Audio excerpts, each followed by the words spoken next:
Dear brothers and sisters, many times we come to different situations where who should be saying Assalamu alaikum wa rahmatullahi barakatuh.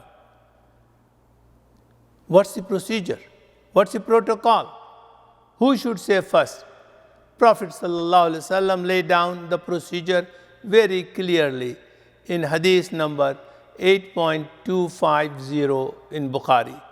It is also reported by Abu Hurairah radiallahu anh that the Prophet ﷺ said, the young should greet the old.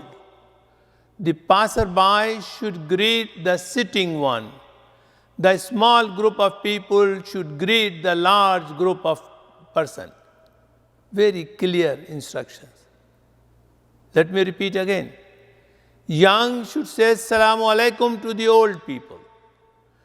The passerby, regardless of his age and the status, he should say Assalamu alaikum to the sitting people.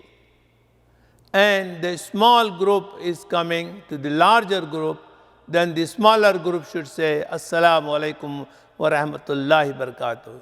What a management. What a clear concept and the clear instruction to have a peaceful society without any conflict that who is bigger and who has a higher status, who should say Assalamu alaikum first and who should not say.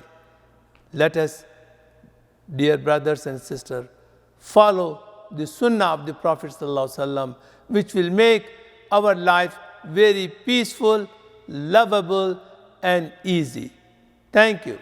Allahumma salli ala Sayyidina Muhammadin wa ala alihi wa